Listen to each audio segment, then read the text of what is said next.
Court में SIR पर विपक्ष की जीत हो गई है, क्योंकि विपक्ष जो बात कह रहा था वो सुप्रीम कोर्ट ने मान ली और इलेक्शन कमीशन को अब आधार कार्ड भी एक्सेप्ट करना पड़ेगा। आधार कार्ड पर इलेक्शन कमीशन को यानी कि चुनाव आयोग को एक बड़ा झटका लगा है। और कैसे सुप्रीम कोर्ट ने दस्तावेज बदल दिए हैं। पहले 11 डॉक्यूमेंट्स एक्सेप्टेड थे, लेकिन अब 12 डॉक्यूमेंट्स एक्सेप्टेड होंगे। और लिटरली मैं आपको बताने वाली हूं कि कैसे सिब्बल दहाड़े हैं, क्या क्या उन्होंने दलीलें दी हैं। नमस्ते, मेरा नाम रिमझिम जेठानी है, आप न्यूज़ 24 देख रहे हैं। और सबसे पहले मैं आपको बता देना चाहती हूं ब्रेकिंग न्यूज़ कि सुप्रीम कोर्ट ने इलेक्शन कमीशन ऑफ इंडिया को बोला है कि आपको आधार कार्ड एक्सेप्ट करना पड़ेगा। और 11 डॉक्यूमेंट्स जो इलेक्शन कमीशन ने कहा है कि भाई हम बिहार में वोटर आईडी एक्सेप्ट जो भी वोटर कार्ड के लिए वो एक्सेप्ट कर रहे हैं 11 डॉक्यूमेंट, तो 12वें डॉक्यूमेंट में आप आधार कार्ड एक्सेप्ट करेंगे और ये फुल एंड फाइनल है, ये प्रूफ ऑफ आइडेंटिटी है। लेकिन मैं आपको क्लियर कर देना चाहती हूँ, सुप्रीम कोर्ट ने यह भी कहा है कि आधार कार्ड प्रूफ ऑफ आइडेंटिटी है, लेकिन नागरिकता का सबूत नहीं है। इसके मायने क्या है, यही समझते हैं। सबसे पहले देख लीजिए, आधार पहचान का प्रमाण है, नागरिकता का नहीं। यानी आधार कार्ड से आप दस्तावेज तो सबमिट कर सकते हैं इलेक्शन कमीशन को कि भाई ये मेरी आइडेंटिटी है। अब 12 डॉक्यूमेंट्स आपको दिखाने होंगे, लेकिन आप सिर्फ आधार कार्ड लेकर पहुंच जाए कि भाई मैं भारत का नागरिक हूं, तो वो गलत हो जाएगा, वो ठीक नहीं है। ये सुप्रीम कोर्ट ने कहा है। एससी ने चुनाव आयोग से कहा ये सारी चीजें और कहा कि भाई 12वें दस्तावेज में इसको माना जाएगा और आप एक्सेप्ट करेंगे। लेकिन सिब्बल ने कुछ खुलासे किए सुप्रीम कोर्ट ने। सुप्रीम कोर्ट में कपिल सिब्बल ने यह कहा कि भाई बीएलओस पर कार्रवाई हो रही है। अगर वो 11 डॉक्यूमेंट्स के अलावा 12वां अगर आधार कार्ड एक्सेप्ट कर रहे हैं, तो लिटरली इलेक्शन कमीशन बीएलओस पर यानी चुनाव अधिकारियों पर कार्रवाई कर रहा है। और जबकि सुप्रीम कोर्ट ने पहली बार ये नहीं कहा है कि भाई इलेक्शन कमीशन को आधार एक्सेप्ट करने चाहिए। पहले 3 बार सुप्रीम कोर्ट ये कह चुका है इलेक्शन कमीशन को कि आप आधार कार्ड एक्सेप्ट करेंगे, लेकिन इलेक्शन कमीशन अलग ही वो बिल्कुल अड़ा हुआ था कि हम कंपलसरी नहीं है कि हम आधार कार्ड एक्सेप्ट करते हैं कि नहीं। देखिए, सिब्बल ने एससी में प्रस्ताव रखा था और उसी को सुप्रीम कोर्ट ने मान लिया गया। सिब्बल ने कहा कि आप आधार कार्ड को बोलिए कि 12वां दस्तावेज बनाया जाए। सुप्रीम कोर्ट ने कहा ठीक है, जैसा कि कहा जा रहा है, तो हम इलेक्शन कमीशन को कहते हैं कि आप 12वें डॉक्यूमेंट के तौर पर आधार को एक्सेप्ट कीजिए। अच्छा, सुप्रीम कोर्ट ने एक और ये चीज़ कही कि आपकी नागरिकता साबित करने के लिए पासपोर्ट और जन्म प्रमाण पत्र ही माना जाएगा। इसके अलावा अगर आप कोई और दस्तावेज लेकर पहुंचते हैं उन 11 की लिस्ट में, तो वो मान्य नहीं होगा। नागरिकता तो सिर्फ पासपोर्ट और जन्म प्रमाण पत्र से ही साबित हो सकती है। इसके अलावा 11 दस्तावेजों में से कोई और प्रमाण नहीं है।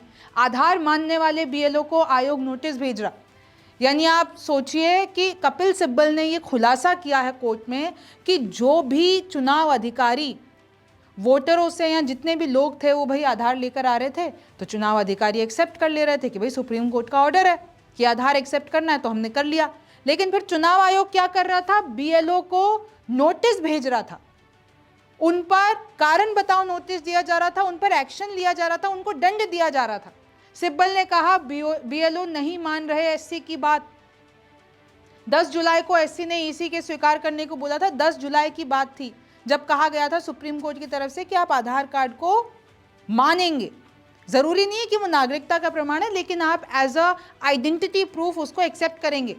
अब मैं आपको बता दूं, 65 लाख लोगों के लिए भी आधार नहीं ले रहे हैं। आपको पता है ना कि भाई बिहार में ये पूरा एसआईआर हुआ, फिर उसके बाद 65 लाख वोटरों की लिस्ट निकली जिनको हटा दिया गया था वोटर लिस्ट में से। उन 65 लाख लोगों को ईसी 11 के अलावा दस्तावेज लेने वाले बीएलओ पर एक्शन ले रहा है। ये कपिल सिब्बल ने खुलासा किया है। बीएलओ को भेजे नोटिस पर कोर्ट ने जब ये बात पूछी गई इलेक्शन कमीशन से कि भाई आप लोग ये क्या कर रहे हो, आप बीएलओस पर एक्शन क्यों कर रहे हो, तो इलेक्शन कमीशन ने यह कहा कि अभी हमें इस बारे में जानकारी नहीं है, हम देख के बताएंगे। लेकिन फिर कपिल सिब्बल ने कहा कि भाई इसमें तो पूरी दस्तावेज और सारा ही देखिए, नोटिस तो हम प्रूफ कर रहे हैं, लेकिन उस पर कहा हम देख के बताएंगे। फिर सुप्रीम कोर्ट ने नोटिस दिया है चुनाव आयोग को कि आप बताओ कि बीएलओ पर कार्रवाई क्यों की जा रही है। जवाब मांगा है इलेक्शन कमीशन से, ऐसा क्यों हो रहा है आधार लेने पर। अब 15 सितंबर को इसकी अगली सुनवाई होगी ईसी को। अब मैं आपको बताती हूँ एसआईआर का पूरा मामला और क्यों कहा जा रहा है कि भाई विपक्ष की जीत है। क्योंकि विपक्ष ने ही कहा कि आप आधार कार्ड एक्सेप्ट कीजिए और वो चीज़ कोर्ट में मान ली गई। विपक्ष कह रहा था कि वो 65 लाख वोटरों के नाम बताओ जो इलेक्शन कमीशन ने काटे हैं, तो इलेक्शन कमीशन को दबाव में आकर सुप्रीम कोर्ट के वो 65 लाख वोटरों की लिस्ट सार्वजनिक करनी पड़ी। आधार, एपिक नंबर, राशन पर ईसी अड़ा रहा कि हम इसको नहीं एक्सेप्ट करेंगे। 29 जुलाई को हुई थी पहली सुनवाई। आप जान रहे हैं लगातार एसआईआर पर बवाल है। कुछ और डिटेल दे देती हूँ कि भाई जो बेंच बैठी हुई थी जस्टिस सूर्यकांत और जस्टिस जयमाला बागची की बैठी हुई थी। आरजेडी यानी तेजस्वी यादव सुप्रीम कोर्ट पहुंचे थे ये कहने के लिए कि भाई आप आधार कार्ड को एक स्टैंड अलोन डॉक्यूमेंट के तौर पर इलेक्शन कमीशन को लेना चाहिए। तो ये जो तेजस्वी यादव और दूसरे और पिटिशनर्स पहुंचे थे तो उनकी बात सुप्रीम कोर्ट ने मान ली है कि आधार को अब अलग से 12वां दस्तावेज एक्सेप्ट किया जाएगा। फिर आप देखिए कपिल सिब्बल ने यहाँ पर बहुत सारी चीज़ें की कि 3 बार सुप्रीम कोर्ट कह चुका था कि आधार एक्सेप्ट करे, लेकिन फिर भी वो BLOs नहीं एक्सेप्ट कर रहे थे। इनफैक्ट उन लोगों ने एफिडेविट्स भी दिए हैं, उन वोटरों ने। तो पूरे सबूत के साथ कपिल सिब्बल आए थे। आधार card is the universally available document with the population. If they cannot accept that, what kind of inclusion exercise are they doing? ये कपिल सिब्बल का कहना है कि जब आधार को आपने यूनिवर्सल बना रखा है तो आप उसको वोटर कार्ड के लिए नहीं, आप उसको आइडेंटिटी प्रूफ नहीं मान रहे। तो ये कौन सी एक्सरसाइज हुई वोटर इंक्लूजन की? मतलब आप जो है गरीबों को अलग रखना चाहते हैं। फिर राकेश द्विवेदी जो कि इलेक्शन कमीशन ऑफ इंडिया की तरफ से बोल रहे थे, उन्होंने कहा कि देखिए हम आधार को सिटीजनशिप का तो प्रूफ नहीं ले सकते हैं। ECI has no authority to determine citizenship. जब सिब्बल ने ये चीज़ कही तो द्विवेदी ने इस बात से, जज द्विवेदी थे, उन्होंने सीनियर एडवोकेट जो राकेश द्विवेदी, उन्होंने इस बात से कहा कि ये पूरा हक है हमको जानने का कि वो सिटीज़न है या नहीं है। वो जो वोट दे रहा है जिसका लिस्ट में नाम है वो सिटीजन है कि नहीं है, तो हम तो ये जांचेंगे। Dwivedi further submitted that the ECI has issued public advertisement. फिर द्विवेदी जी ने ये भी कहा कि भाई हमने तो पब्लिक एडवर्टाइजमेंट दे दी थी इलेक्शन कमीशन ने तो कि सुप्रीम कोर्ट का ऑर्डर है कि आधार को एज अ डॉक्यूमेंट एक्सेप्ट किया जाएगा। तो देखिए बहुत ऐसी सारी चीज़ें हुई। अगली सुनवाई की तारीख मैंने आपको बता दी है। कैसे फिर आप देख सकते हैं कि जस्टिस बागची ने खुद कहा कि रिप्रेजेंटेशन ऑफ पीपल एक्ट यानी RP एक्ट में खुद लिखा हुआ है आधार कार्ड के बारे में, यानी उसको डॉक्यूमेंट ऑफ आइडेंटिटी माना जाता है। और जब आप ये जो भी इनफैक्ट फर्स्ट टाइम वोटर्स होते हैं उसमें भी आधार कार्ड को स्पेसिफाई किया गया है।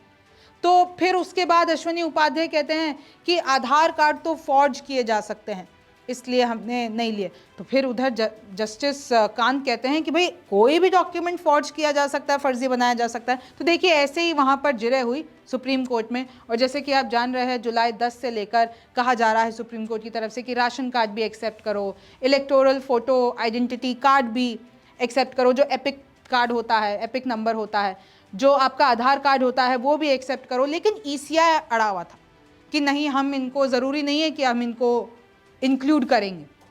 जुलाई अगर 28 की बात कर लेती हूँ, the court refuse to stop the ECI from publishing draft electoral roll for Bihar on August 1। यानी ओरली सुप्रीम कोर्ट ने कहा था कि भाई आपको तो और ज़्यादा इंक्लूड करने चाहिए वोटरों के नाम, आप तो एक्सक्लूड कर रहे हो। तो कहीं ना कहीं अगर आप देखेंगे ओवरऑल पिक्चर अभी तक की देखते हैं तो विपक्ष की जीत, यानी विपक्ष जो कहना चाह रहा था वो सुप्रीम कोर्ट में उनकी बातें मानी गई है, उनका स्ट्रॉन्ग पॉइंट दिखा है और इलेक्शन कमीशन को कहीं ना कहीं सुप्रीम कोर्ट की बात माननी पड़ी है। अब इस पर आगे क्या होगा? क्या SIR वाले मुद्दे पर विपक्ष इसको ऐसे दिखाएगी कि हमारी जीत हुई है सरकार के आगे, इलेक्शन कमीशन के आगे? कहीं ना कहीं वो इलेक्शन कमीशन सरकार को तो लिंक कर ही रही है ना। तो क्या ये पूरा मुद्दा जो है वो बिहार चुनाव पे इफेक्ट डालेगा? ये तो वक्त बताएगा। लेकिन इससे साबित हो जाता है कि अब आप आधार कार्ड भी BLO के पास लेकर जाएंगे तो वो एक्सेप्ट करेगा। मैंने आपको बता दिया सुप्रीम कोर्ट का डिसीजन है। और जो भी इस वक्त बिहार से हमें देख रहे हैं वो इस बात को और बढ़ाएं, आगे भेजें इसको। और BLO अगर कोई भी किसी भी तरीके से आनाकानी करता है तो आपके पास हक है शिकायत करने का। आप न्यूज़ 24 देखते रहिए। मेरा नाम रिमझिम जेठानी है। आपसे फिर मुलाकात होगी। नमस्कार, मैं हूं मानक गुप्ता। अगर आपको हमारा ये वीडियो पसंद आया हो तो इसे लाइक और शेयर जरूर करें। और हाँ, हमें सब्सक्राइब और फॉलो करना ना भूलें ताकि आप देश और दुनिया की कोई खबर मिस ना करें। तो जुड़े रहिए हमारे साथ और देखते रहिए न्यूज़ 24।